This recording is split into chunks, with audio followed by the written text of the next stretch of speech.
Good morning. Happy New Year, everyone. My name is Vivian Howe, and I am delighted to welcome you to the Sunday service of the Unitarian Universalist Church of Long Beach. We create a welcoming and diverse community of love, trust, and freedom. Our progressive Unitarian Universalist faith affirms that love is the power that liberates us and binds us together, and it is love that is at the center of our shared values. Greetings to those of you who are new or just visiting our church this morning. We're so glad you're here. Please stop by the membership table after the service to fill out the Goldenrod newcomer form or scan the QR code on the order of service so we can follow up with you. And finally, also welcome to those joining us on Zoom and YouTube. Now, please take a moment to silence your cell phones and other devices. After the service, if you're watching us on Zoom, please join us for a Zoom coffee hour where you can chat with others in the congregation. Now, let's take a moment to greet one another.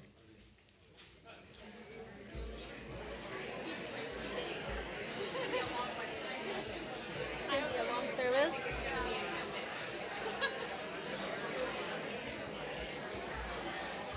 I just did my greeting. Yeah, you already did yours.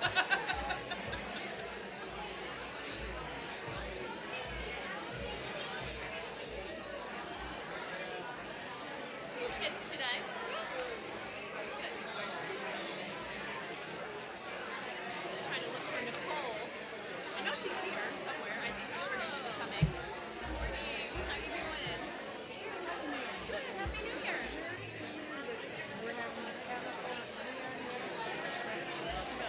Or his wife. No, it's a different person. Yeah, Barbara Atlas. Yeah.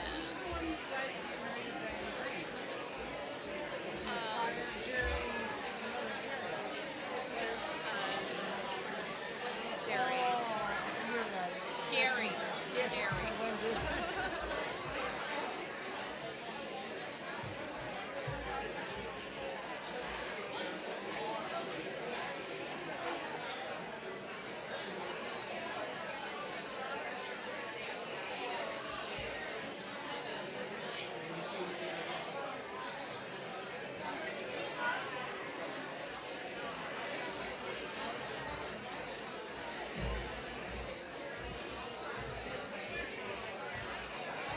You never know when to cut them off.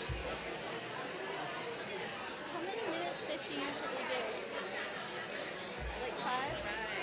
2? Is it time? Yes.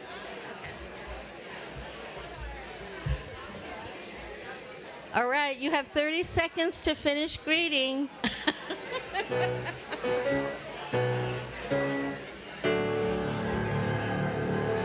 And our auction people on the way. What auction? Oh, auction. Is it Tracy? Yeah, Tracy is coming in. Here we got the Okay. auction folks. All right. All right. We are going to do announcements now, and we're going to begin with Tracy doing the announcement on the upcoming auction.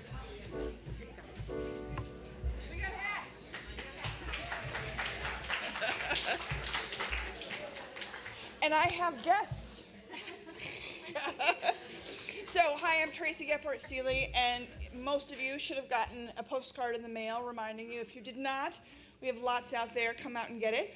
The auction is really coming on us fast, and there has been a bunch of donations, thank you, but we definitely need more. And first, I'm going to ask our two of our amazing auctioneers who have come to join me here. The first is Elaine. Hello. Wait. I just realized my feet don't touch the ground when I sit on the seat right here. I'm on my tippy toes right now. So hi, my name. Okay. Hi, my name is Elaine Bernal. I've been a member of this church for, I'm like, what year are we? 6 years. I, along with Steve, we're usually your auctioneers for this auction. But in order to make this auction work, we need more baskets. Yes, we need baskets. So, Items? yes, we need basket items. So usually, you think sometimes you think about basket. Oh, food basket? No, you can do whatever you want. I've gotten a book basket before of like anti-racist, very just like progressive thinking books, a basket of just full of, LGBTQ, queer joy books. So whatever you think that you can donate, and then, I'm happy to help put a basket together with you. But yeah, we need basket donations, and we need volunteers. You get a cool hat.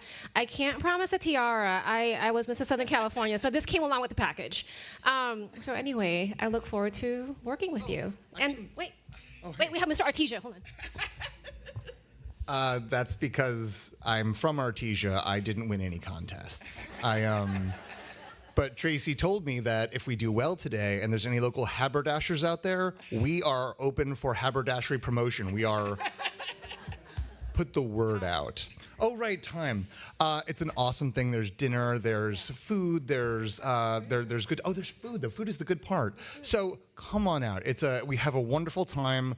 And then we get to support the church all year. And then we get to go, there are events at folks' houses where they'll throw parties. And I went to a pool party, and I've gone to and there are singing events. So it's a really good time. The things at the auction are wonderful, and we'd love to see you all there. Wait, I got more. Okay. All right, here's a challenge.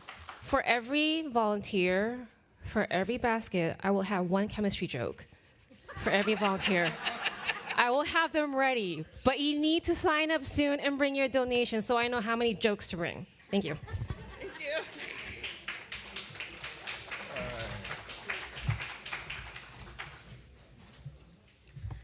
All right. Well, that's a hard act to follow. The UUCLB Worship Committee collaborates with Reverend Lissa to create relevant, meaningful, and inspirational worship services every Sunday. And we're seeking your input.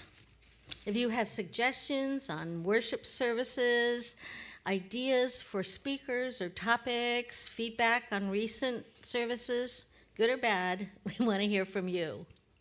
Please contact online worship at uuclb.org, or speak to our members. Lindsay Coda, would you stand when I call your name?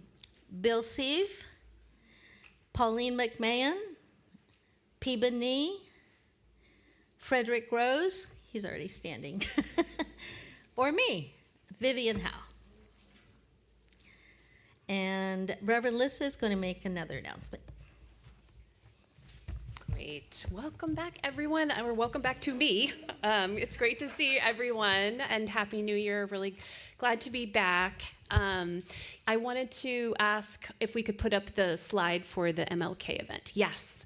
So we haven't been invited as a congregation to come to a special community event in honor of the Reverend Dr. Martin Luther King Jr. It's a Black community-focused event with interfaith and multicultural, multiracial partnerships, and we are invited to come and be a part of it. So that is next Saturday at the neighborhood church here in Long Beach, and there's a flyer outside and details, and please do register if you'd like to go. Cori Bush, who is a former congresswoman, will be there as the keynote speaker. So, and there's gonna be gospel choir and just really fun, amazing community event. So please do come out. All right, and you can take that down now. And as we move into our space, I want to just invite everyone to take a deep breath and come in from the week, come in from all of the storms of our lives and the storms of this world, and be here now, be here with us. So you can take a deep breath if you'd like, and simply arrive. We also are beginning our service today with some sad news that we have lost a longtime member, Jerry Gaynor, who has been a pillar of this church for many years, and in the past few years has not been able to attend due to health reasons. And we celebrated his wife, Barbara Atlas, just a little while ago here in this hall. So we are honoring Jerry with our memorial candle this morning. And we'll let you know details about a memorial service to honor his life in the coming months. This is our memorial candle lit for Jerry this morning. And it's hard because I imagined him right here lighting the candle for Barbara just a few months ago. And so we're holding Jerry and the memory of Barbara and his whole family in our hearts this morning. May this candle bind us to the cloud of witnesses of our ancestors here in this congregation, of which Jerry is now a part, burning bright in his memory as a beacon of love, beauty, and justice to guide our way.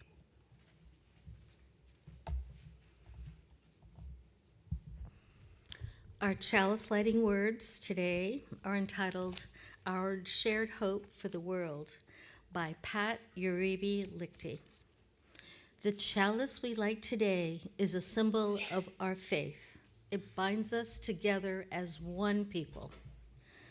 A reminder that our strength is in our shared hope for the world, and that our common work is the creation of beloved community among ourselves and in the world.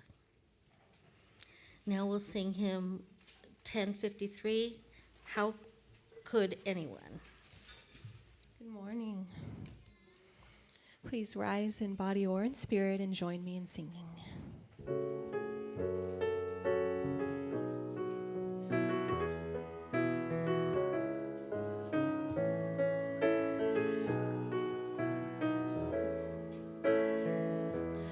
How could anyone ever tell you you were anything less than beautiful?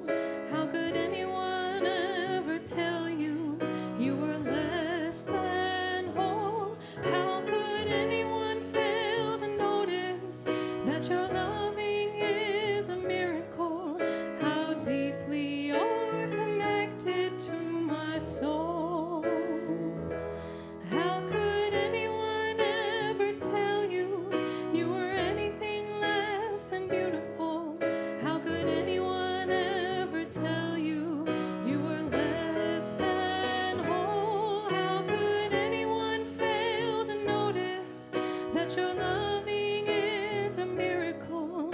How deeply you're connected to my soul.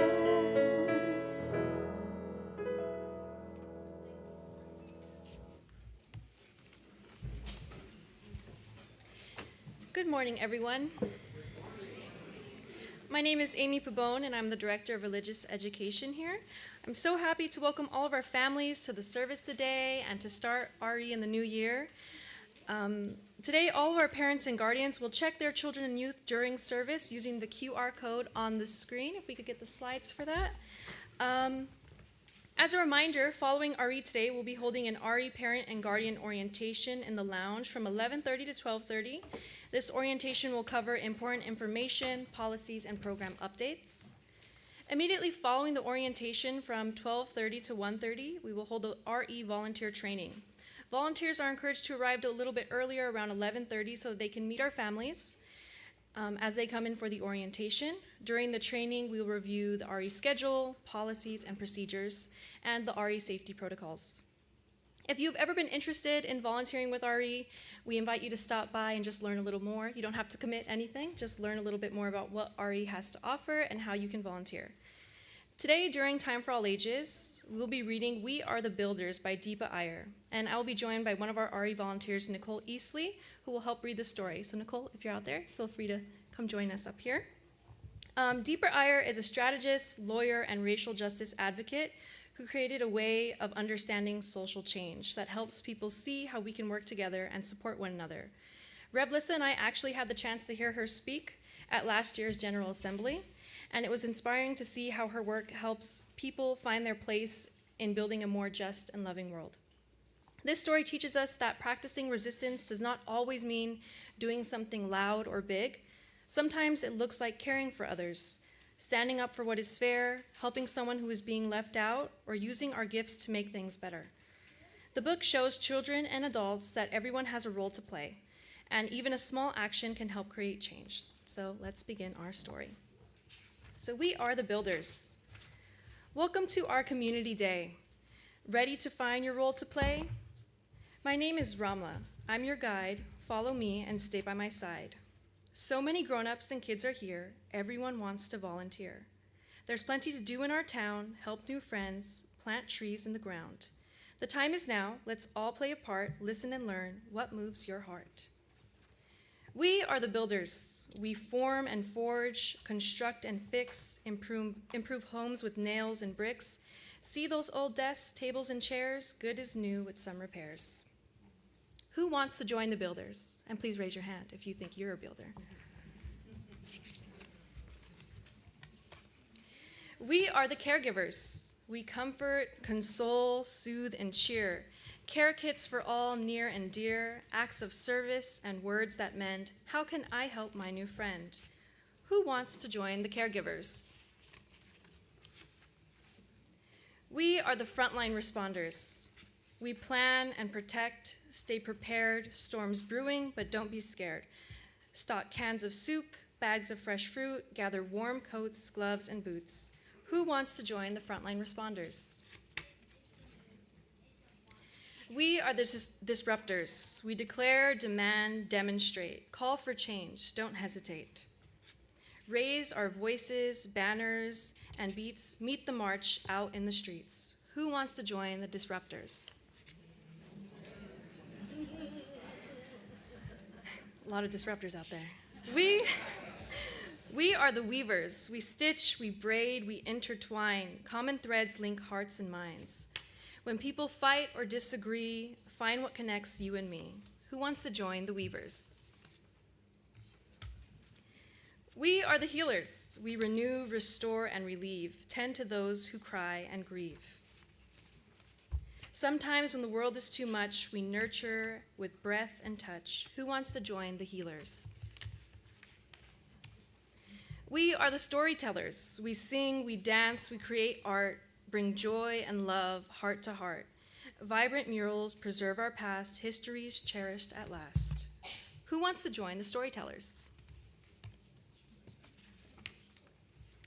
Now that it's clear what we can each do, we want to hear from all of you. What role would you choose? Who would you be? How will you change your community? And now I invite all the children and youth to follow me and the other volunteers out to our RE classes directly behind you. And yeah, you'll pick up your kids in the same location. Thank you. And as we sing, or as we move our children into their classes, you'll see that you have with you, and if you haven't gotten one of these, I invite you to pick it up. Here is your social change role and all of those descriptions that were just shared, and see if you want to find your place.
And now we're going to move into our time of meditation and prayer. And we also have with us a special guest, member Nancy Lene Wu, who's going to share a poem with us in just a moment.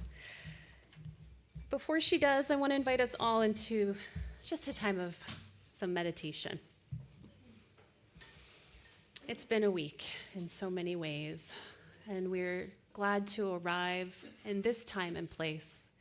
This is the time and place for us to set down all we are carrying, to take a deep breath, to look to our left and our right and in front and behind us and recognize the face of our beloveds, this community that gathers each week in good times and in hard times to share our values, to share our lives.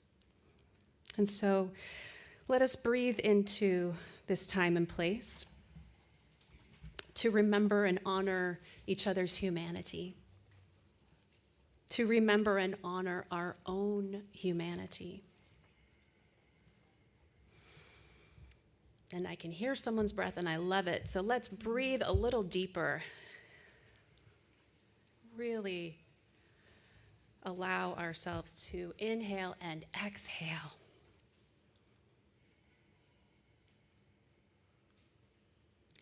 And if it helps you to tune into your own body at all, I invite you to place a hand on your heart so you can feel your chest rising and falling, or place a hand on your belly, or simply to open your palms and a gesture of receiving. Find your feet sinking deeper into the ground.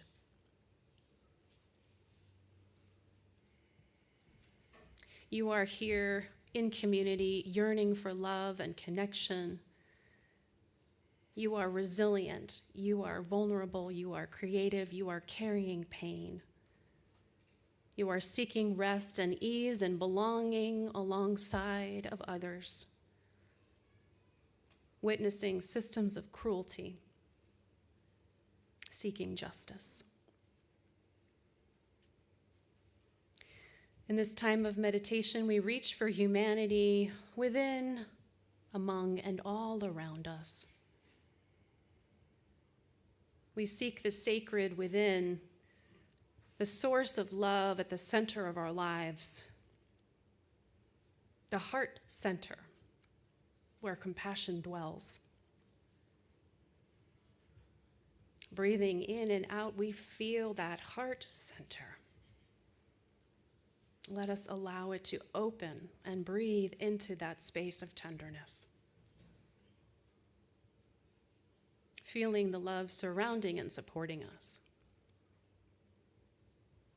Meeting us right where we are.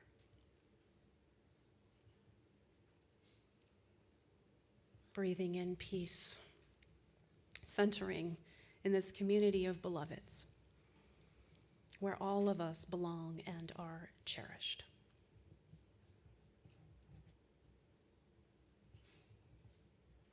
Let us hold a moment of silence together.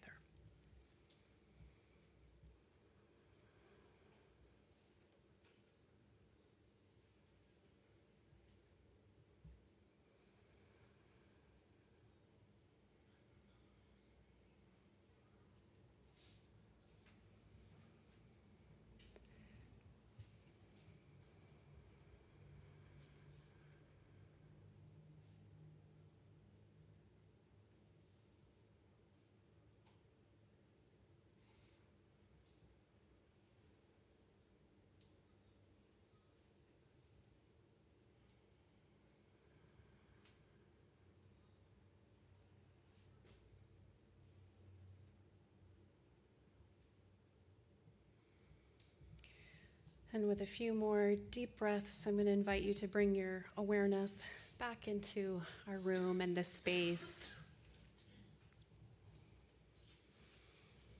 And our common practice of sharing a time of joys and sorrows.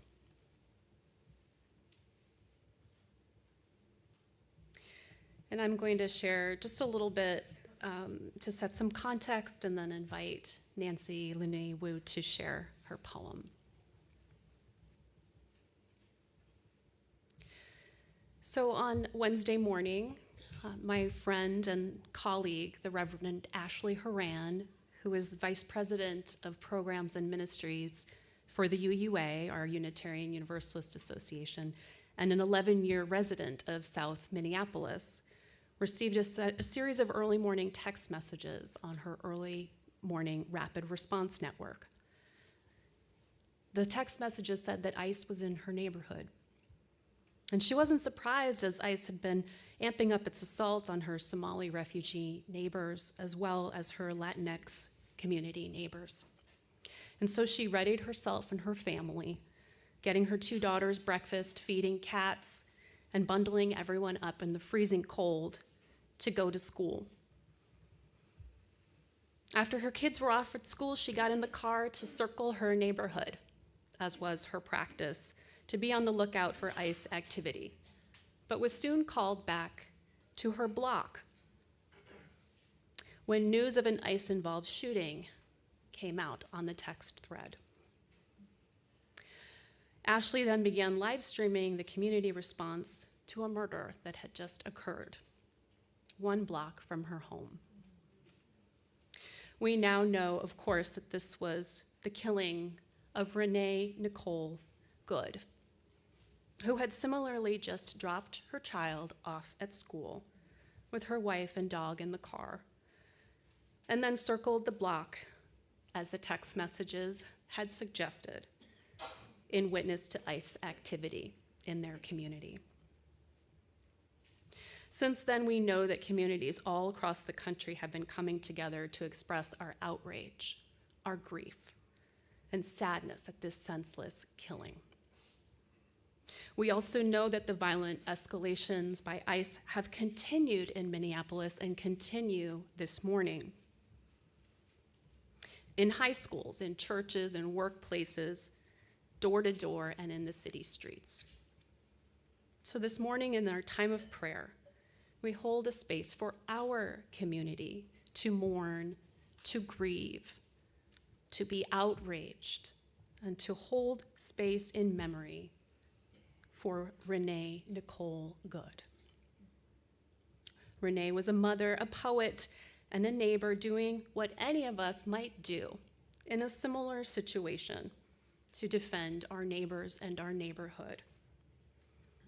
We condemn the unlawful use of lethal force and the lies the administration is telling to defend this unjustified and murderous killing.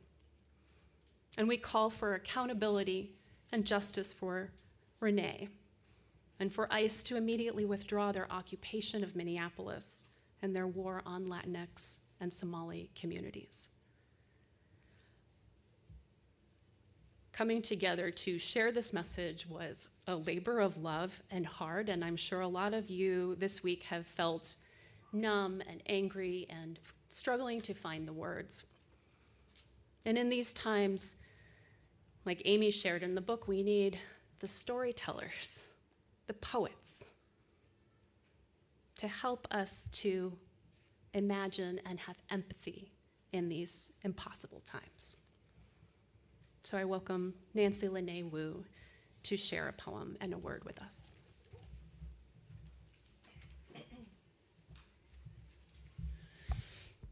Thank you, Reverend Lissa. I'm also the same age as Renee Nicole Good. I am also a woman, mother, and poet, so this struck me quite deeply. And it just recalls to mind a quote by Charles Bukowski. He said, "Writing is what happens when nothing else can," and I often feel that way. So this is right now called Mourning After the Latest Atrocity, in mourning for Renee Nicole Good. The police are murdering people in their cars, and it's still a beautiful day. The cops are kicking over memorials, and I still feel the wind on my face. The chants are getting louder. I can almost hear them across the continent. I squeeze my baby even closer. When the bow breaks, the illusion drops. The masked men show their teeth, their leer, the hate in their eyes. You thought this couldn't happen in America. It can happen anywhere. And still, it's a beautiful day in the neighborhood. My neighbors put packages on their porches as gifts for strangers. Mr. Rogers taught me to be kind to everyone, even the scowling man with the racist flag who looks at me side-eyed. A local Nazi overdosed after the internet saw his face. but I didn't feel happy about it. I'm not sure if there is a peaceful way to end things when this country's veins are so thick with violence. Still, it's a beautiful day in my neighborhood, and millions of protesters are on the march. It's a clear, crisp morning with the sun shining bright, and a woman was murdered by federal terrorists last night. My dog is sniffing and peeing, and his joy is mine, even though these fascist thugs are raiding our streets. And the birds chirp as always in the trees, while ICE agents sow fear in combat gear. There was a murder in cold blood yesterday, a murder in broad daylight, and the murderer is still able to enjoy this beautiful day today when she no longer can. Because a woman died yesterday who was a mother, a poet, a wife, whose 6-year-old son won't have her cheek to kiss tonight. And when he cries to know why, he will have to grow up without her. Well, then the official lies begin to swirl. They smoke. They shroud the murderer in bile as the liars lie to themselves. And the television, newspaper, government lies choke on their own bullets, 3 to the head in close range as she tried to escape. Her spouse screaming, blood on the seat. And the circle of armed soldiers yelling, pointing their guns on a beautiful, cloudless day.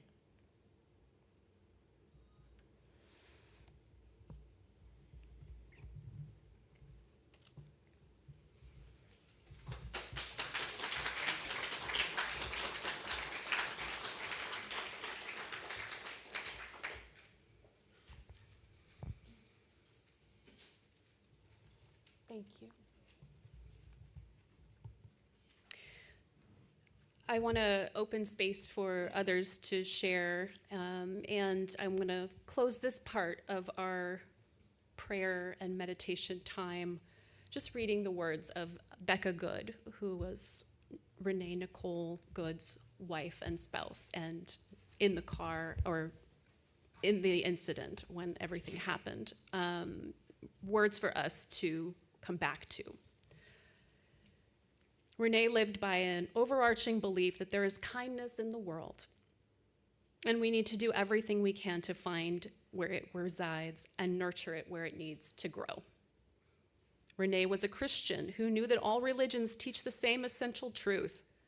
We are here to love each other, care for each other, and keep each other safe and whole. I am now left to raise our son and continue teaching him, as Renee believed, that there are people building a better world for him. That the people who did this had fear and anger in their hearts, and we need to show them a better way. So thank you for ensuring that Renee's legacy is one of kindness and love, and honor her memory by living her values. Rejecting hate and choosing compassion.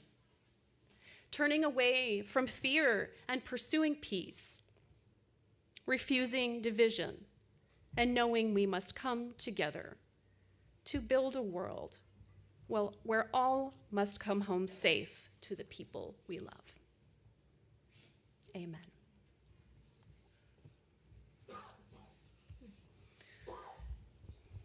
I think I'd like to invite people to share after the service in honor of our time, because I'm concerned we're not going to be able to continue our time if we open it up.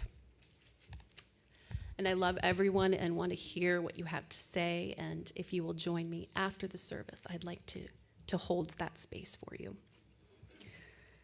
So I think now we should move into our social justice collection and have Norma briefly shift our gears to a worthy organization doing good work in our community.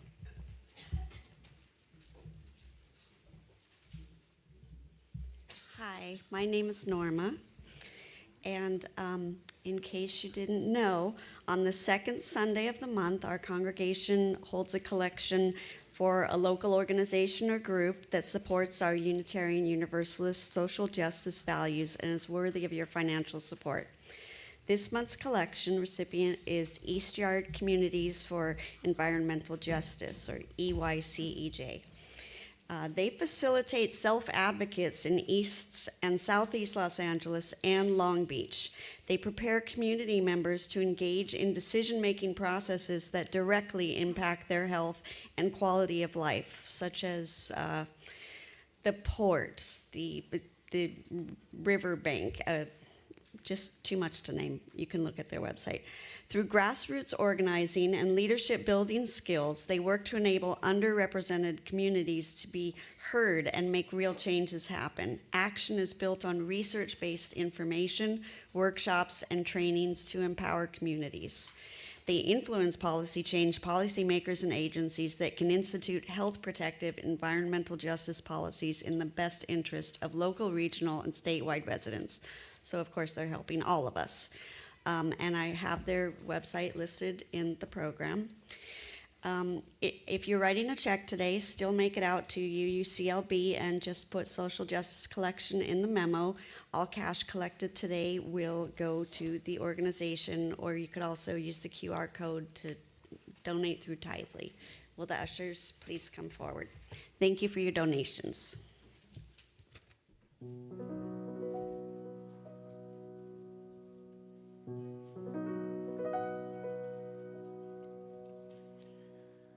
I want to dance on a hill and sing at the top of my lungs. I want to dance till my tails cry, run, do whatever I want.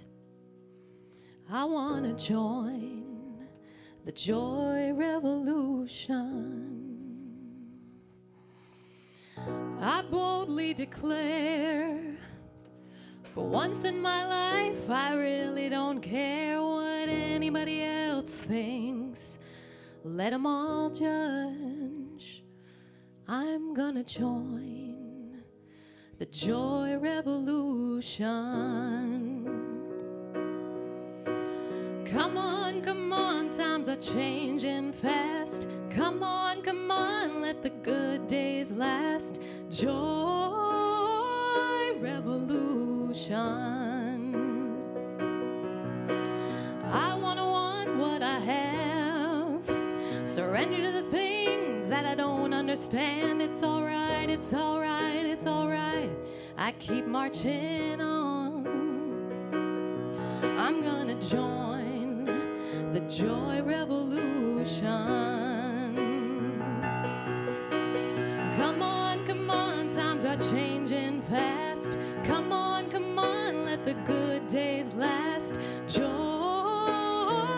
revolution. Come on, let the worries float on. Come on, we are love in motion. Joy. I wanna join the joy revolution. I wanna laugh when I could be crying. Step into the light, I'm coming out of hiding. I wanna laugh when I could be crying. Joy, joy revolution.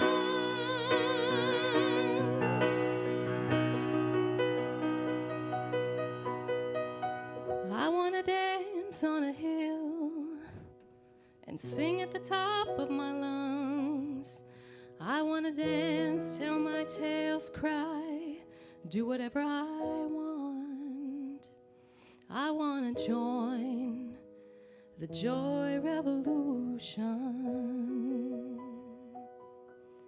I wanna join the joy revolution.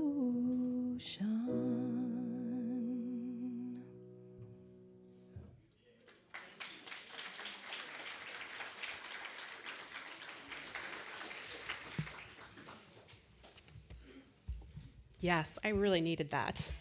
Did you need that? Yes. Joy revolution. Yes. What time is it on the clock of the world?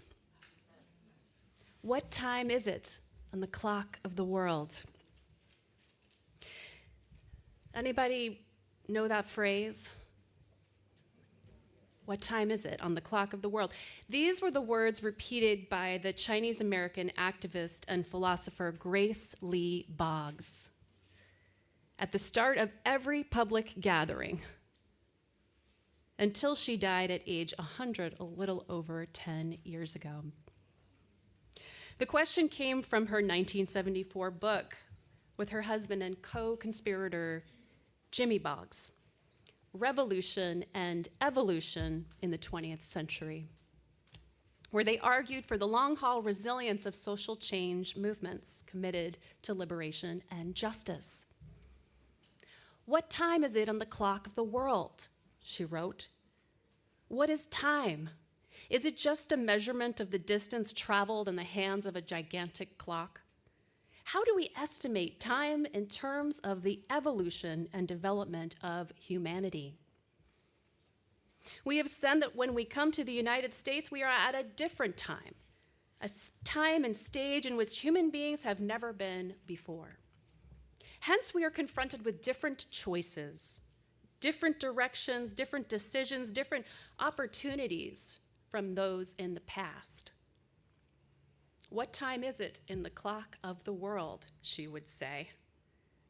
The Boggses noted that if human history were divided into 3,000 years, where each minute symbolized 50 years, then the age of revolutions was only a few minutes old, with the civil rights and Black Power movements representing only a few seconds. Throughout her decades of activism, Grace Lee would ask this question hundreds of times, reminding her audiences, you don't choose the times you live in, but you do choose who you want to be and how you want to think. In her book, Living for Change, which was written in her mid-80s, Boggs reflected on the clock of her own life and how aging had brought a welcome shift in her roles and her interest in nurturing the next generations. She also reflected on her own evolution through revolution, coming to embrace the vision of the nonviolent, beloved community vision of Reverend Dr. Martin Luther King Jr. alongside the any means necessary approach of the Black Power movement.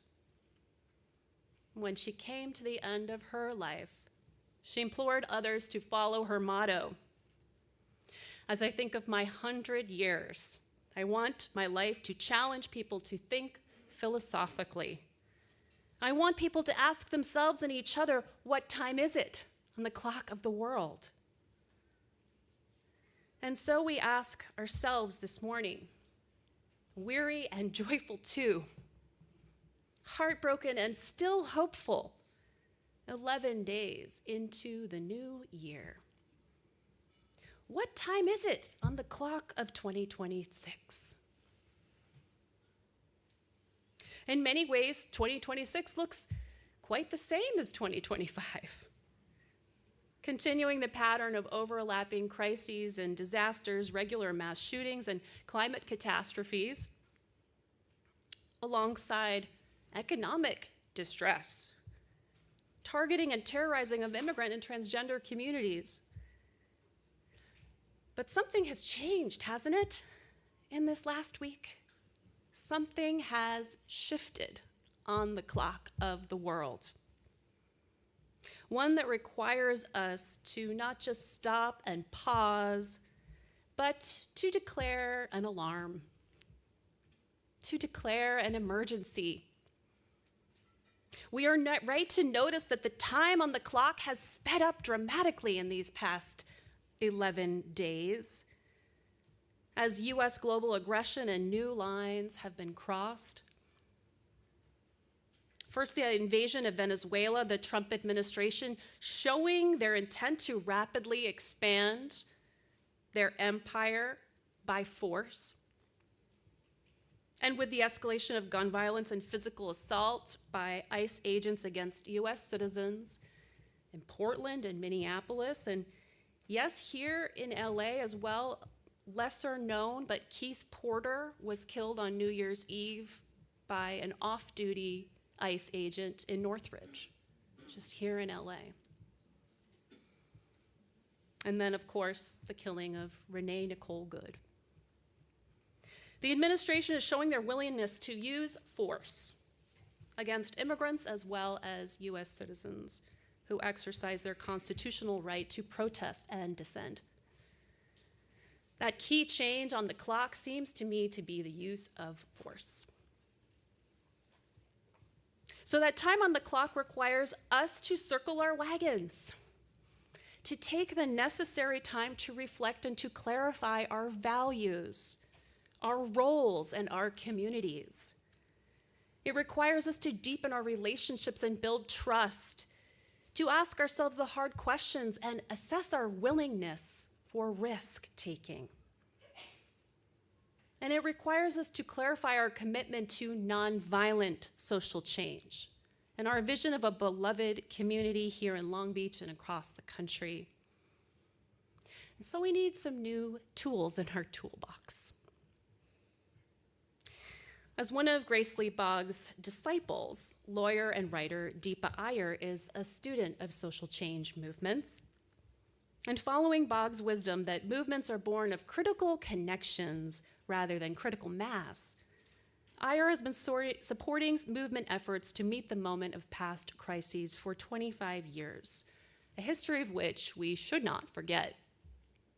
The South Asian immigrant with deep roots in frontlines community organizing, she started her work after 9/11, following the targeting of Muslim Americans and the so-called war on terror.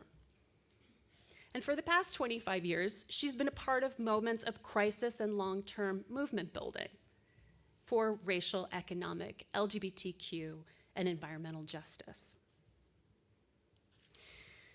And I'm going to invite you to turn to your sheet if you have one, and if not, maybe our ushers could bring a few around. You could raise your hand. What is your social change role? I'm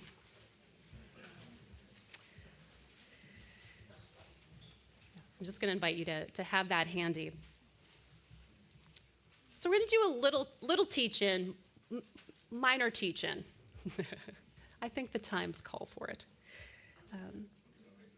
So Deepa Iyer reminds us that times of crisis bring people together.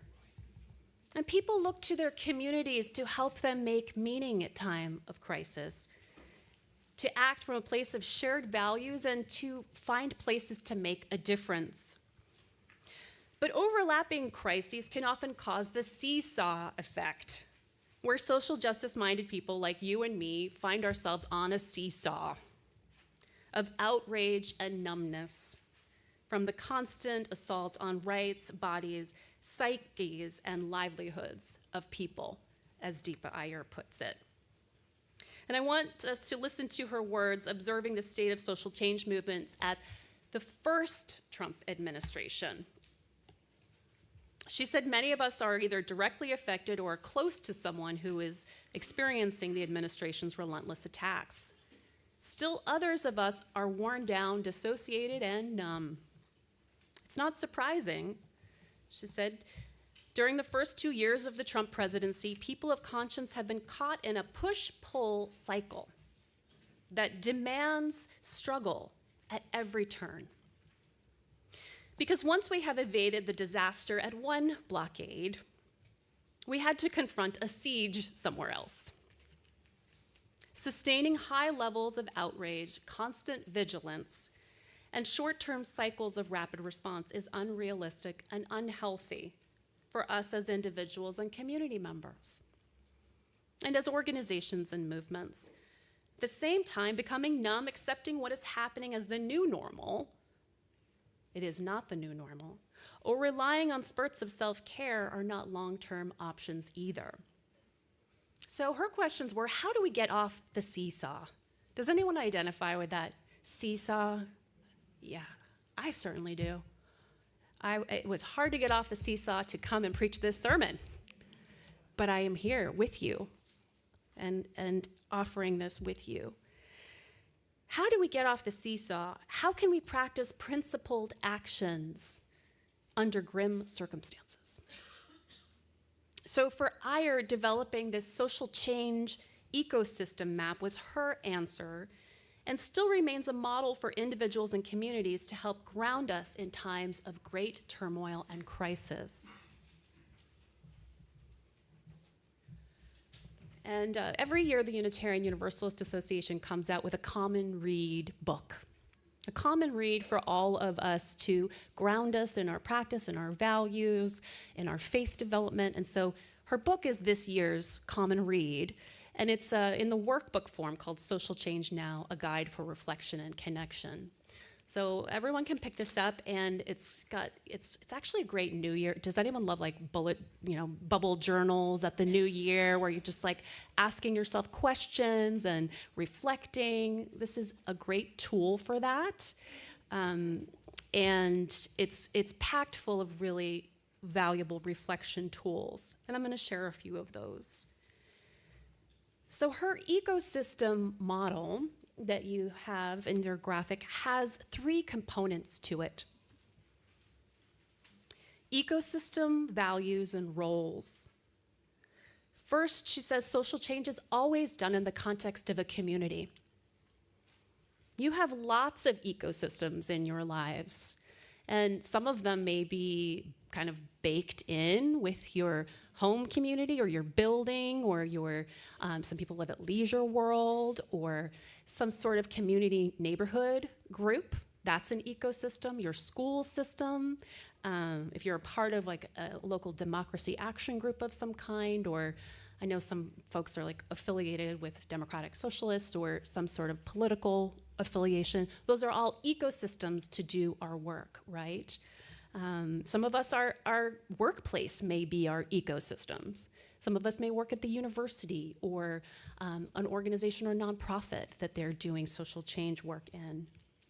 And of course, there's your church. And within our church, there are all of these smaller ecosystems. We have our democracy working group, our racial justice committee, all of our different ways that we are doing action together. This is all an ecosystem.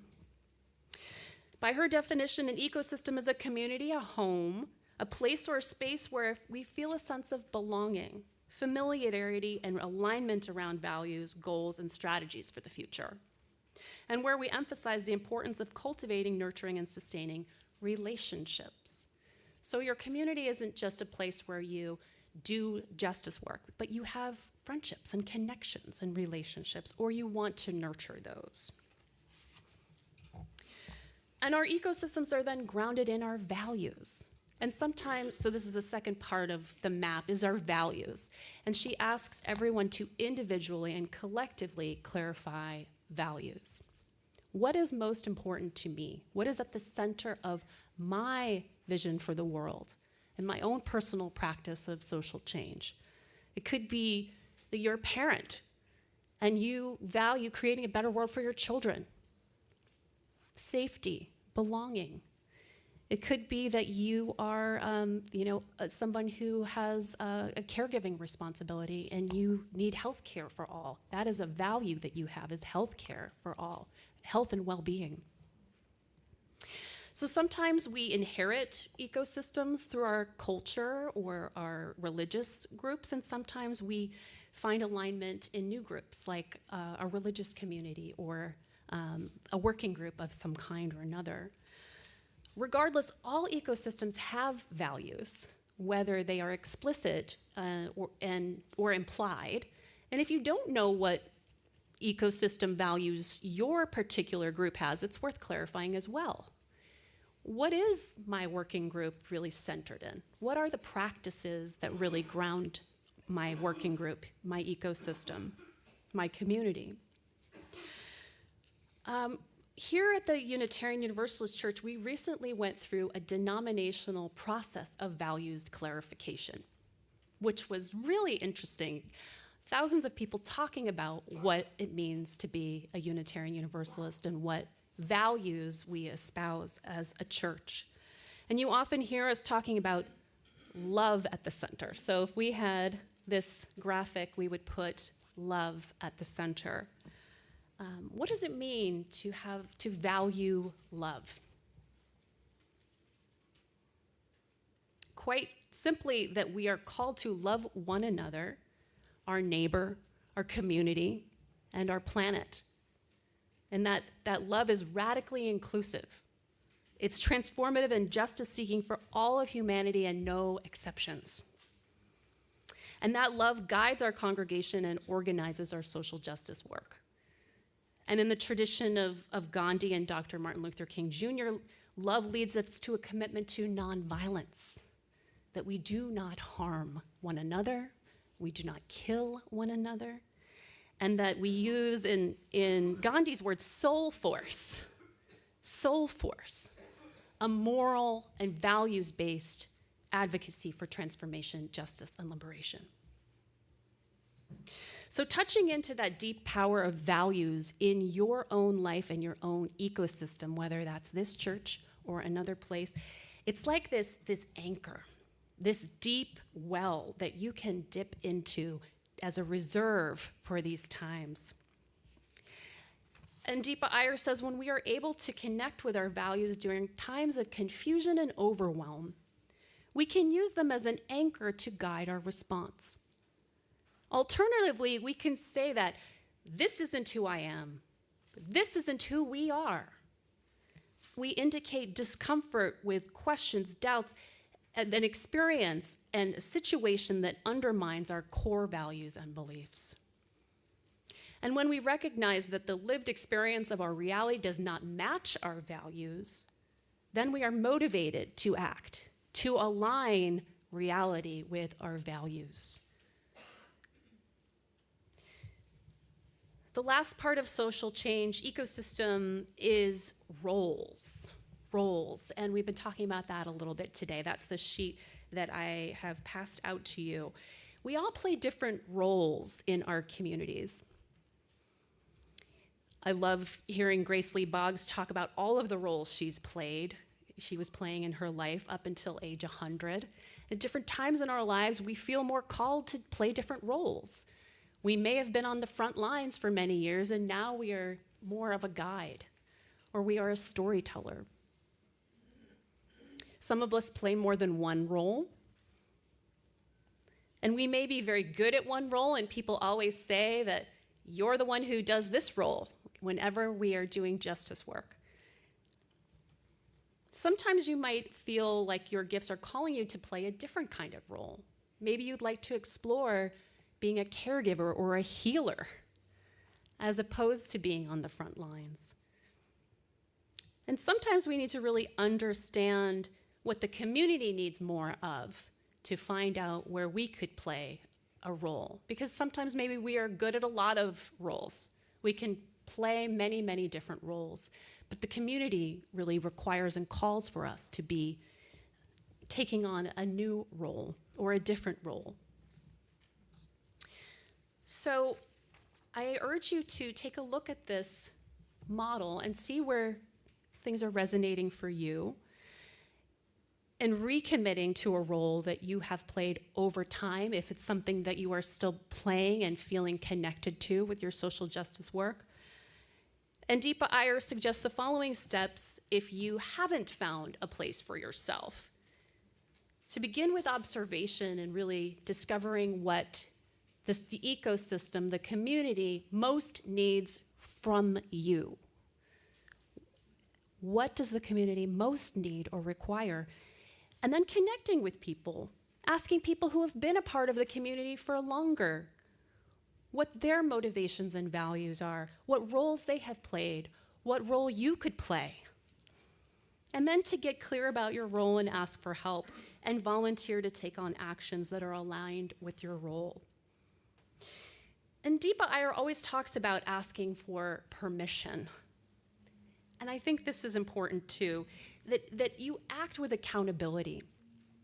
Just like, I'm gonna go deliver food to this group because I want to do that. Well, check in. See if the community would like to be delivered food or clothing, or for you to show up in that way. to really find out and get clear that your role and where you're feeling called is a good fit for what the community most needs. So I want to take it back for a minute just to close up in talking about Minneapolis, because we don't have to look far to find out how communities in action, what they're doing, what people are how people are enacting thriving ecosystems. And Deepa Iyer talks about interdependence, reciprocity, adaptation to change, capacity to evolve, and to cultivate grace and patience. In Minnesota, the values are deeply rooted in a Lutheran religious understanding of love for neighbor. Love for neighbor, welcoming the stranger. Neighbor as self. And I lived there for a year, and I can attest that that is deeply ingrained. And people welcome each other into each other's homes. People offer food, and there's what's called hot dish hospitality, where there's always a warm casserole that is on the way to someone who needs it. And I see some nods because we got a Lutheran Minnesotan in the house over there. Yeah. You betcha. So these are the values at the center of Minnesotan life. This activates the whole ecosystem of the whole state, but also the city of Minneapolis. And Minnesota is the state with the largest population of refugees in the country because of this religious commitment to welcoming neighbor, to welcoming the stranger. So this is actually a deep spiritual value that has become a social justice practice that is interfaith, hugely interfaith, interracial. It is not about welcoming this kind of stranger and not that kind. It is about welcoming everyone. So sadly, Wednesday's murder of Renee Nicole Good was not the first time the Minneapolis community had been down this road. In 2016, the community protested the police killing of Philando Castile during a routine traffic stop.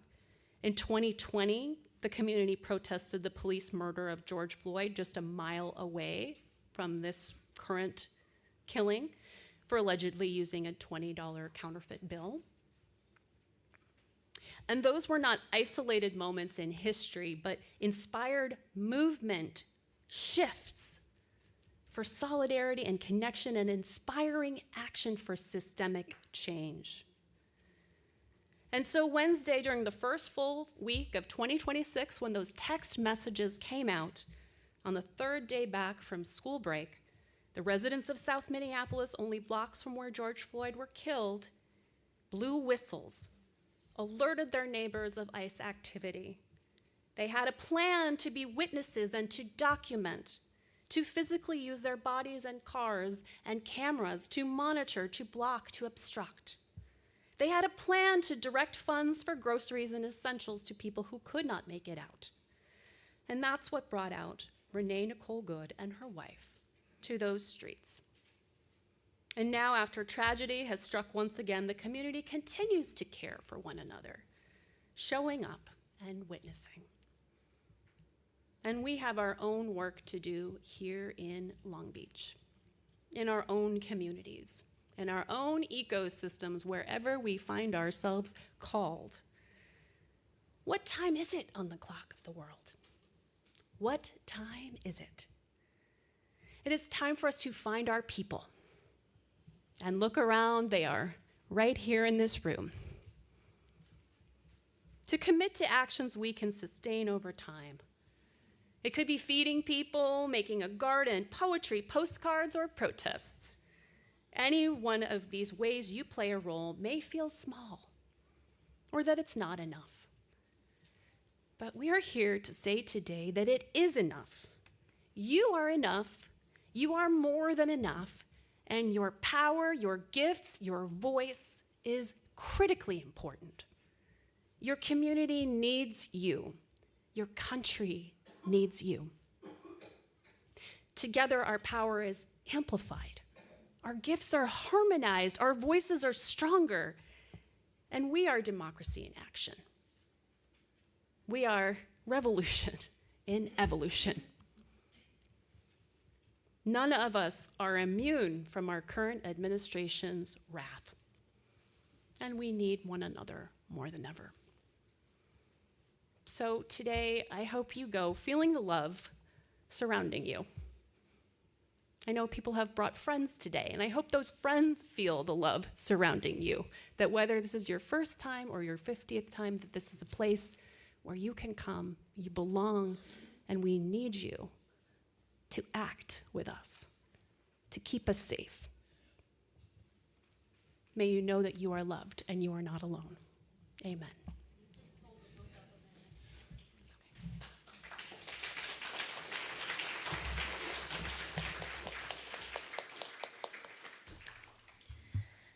I invite you once again to stand in body or in spirit and join me in singing number 1014, Standing on the Side of Love. Join me on the chorus, and I'll sing all the verses. But really, you can do whatever you want.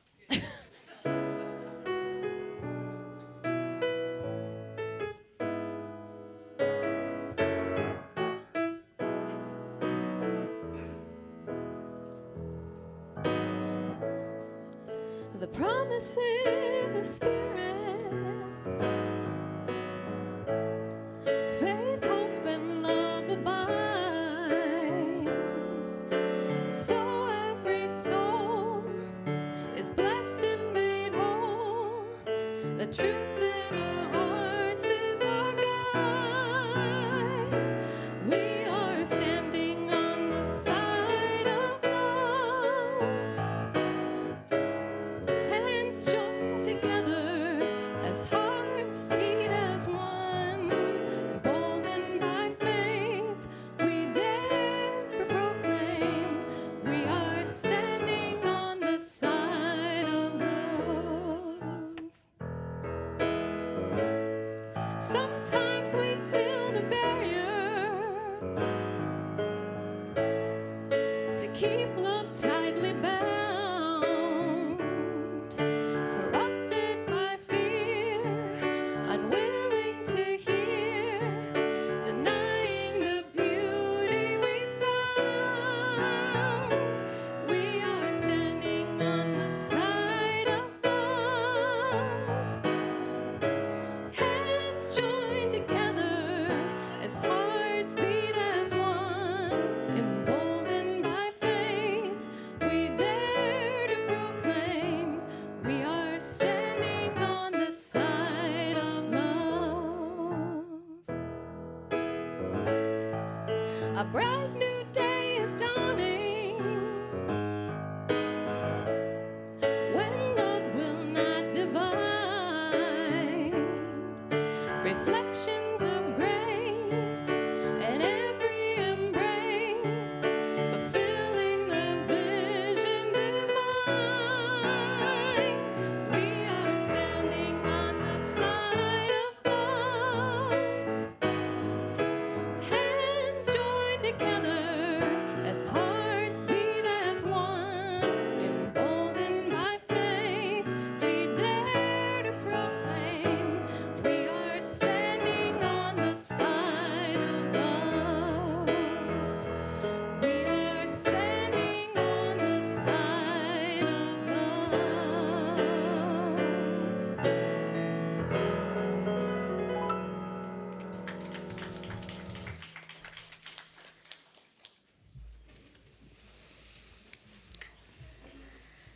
Our closing words are these.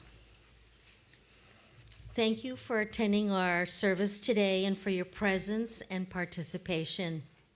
We truly appreciate you, our beloved community, who give us hope and inspire us to live our faith in action, carrying our deepest values from this sacred place into the world. Our benediction is from Danielle Koch Balfour, an activist, an artist, a speaker who creates art about living a more just and hopeful life. If you have a gift that can bring more whimsy and wonder to the world, now is the time to use it. If you have a gift that can bring more healing and hope to the world, now is the time to use it. If you have a gift that can bring more community and connection to the world, now is the time to use it. If you have a gift that can bring more freedom and flourishing to the world, when is it time to use it? Now. Now is the time to use it. If you have a gift that can bring more empathy and encouragement to the world, now is the time to use it. If you have a gift that can bring more justice and joy to the world, now is the time to use it. If you have a gift that can bring more light and love into the world, now is the time to use it. We extinguish this flame, but not the light of truth, the warmth of love, and the fire of commitment. These we carry in our hearts until we are together again. Amen.